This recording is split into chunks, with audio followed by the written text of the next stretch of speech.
కురుక్షేత్ర యుద్ధాన్ని మూడే మూడు బాణాలతో ముగించగల వీరుడు. అసలు కురుక్షేత్ర యుద్ధం మొదలు కాకముందే ఎలా అస్తమించాడు?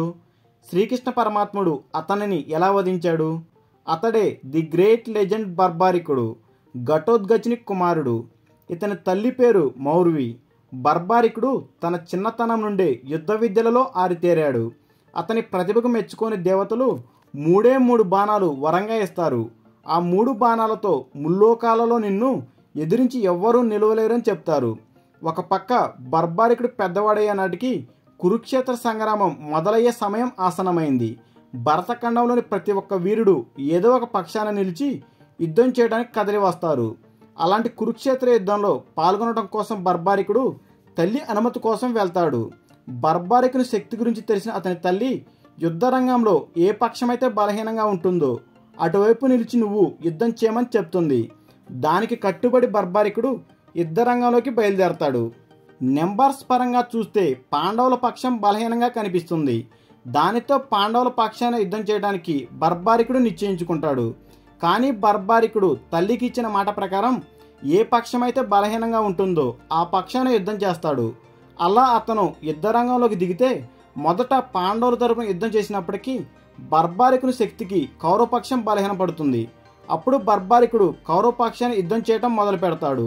అప్పుడు రెండు పక్షాలలో బర్బారికుడు తప్ప ఏ ఒక్క వీరుడు మిగలడు. ఇది గ్రహించిన కృష్ణ పరమాత్మ బ్రాహ్మణ వేషంలో యుద్ధానికి వెళ్తున్న బర్బారికుని ఆపి మూడు బాణాలతో యుద్ధ రంగంలోకి వెళ్తున్నావు అంటూ హేళన చేసి నవ్వుతాడు. యుద్ధాన్ని నిమిషంలో ముగించడానికి ఈ మూడే బాణాలు చాలు అంటూ బర్బారికుడు బదులిస్తాడు. నా మొదటి బాణం వేటిని శిక్షించాలో గుర్తిస్తుంది, నా రెండవ బాణం వేటిని రక్షించాలో గుర్తిస్తుంది, నా మూడవ బాణం శిక్ష అమలు చేస్తుందని చెప్తాడు. అప్పుడు బ్రాహ్మణ రూపంలో ఉన్న కృష్ణ పరమాత్మ నీ మాటలో నమ్మశక్యంగా లేవని, నువ్వు చెప్పేది నిజమైతే ఈ చెట్టు మీద ఉన్న రావి ఆకుల మీద నీ తొలి బాణాన్ని ప్రయోగించమని బర్బారికుడిని రెచ్చగొడతాడు. కృష్ణ పరమాత్ముని మాటలకు చిరునవ్వుతో ఆ రావి చెట్టు ఆకులను గుర్తించేందుకు తన తొలి బాణాన్ని ప్రయోగిస్తాడు. ఆ బాణం చెట్టు మీద ఆకులు అన్నింటి మీద తన గుర్తు వేసి శ్రీకృష్ణుని కాలు చుట్టూ తిరగటం మొదలు పెడుతుంది. అయ్యా, మీ కాలు క్రింద ఒక ఆకు ఉన్నట్లుంది, మీ పాదాన్ని దయచేసి పక్కకు తీయమంటాడు బర్బారికుడు.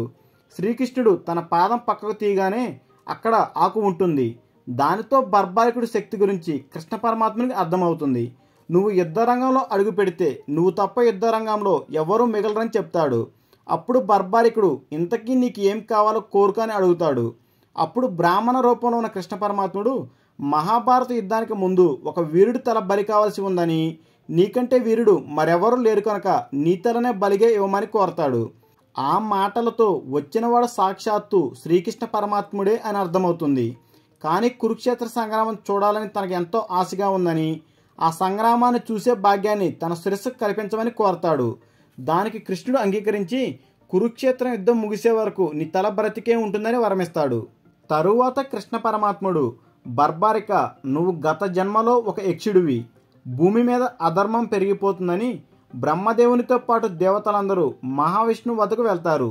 దానితో విష్ణుమూర్తి దుష్టశక్తిని సంహరించడానికి భూమిపై నేను జన్మిస్తానని చెప్తాడు. అది అంతా వింటున్న నువ్వు ఈ మాత్రం దానికి విష్ణువే మనిషిగా అవతరించడం దేనికి, నేను ఒక్కని చాలుగా అని ఒకంత పొగరుతో మాట్లాడతావు. దానికి నొచ్చుకున్న బ్రహ్మ నీకు ధర్మానికి అధర్మానికి యుద్ధం మొదలయ్యే ముందు మొట్టమొదట బలయ్యేది నువ్వే అని శపిస్తాడు. ఈ రోజుతో నీ శాపం తీరిపోతుందని కూడా చెప్తాడు.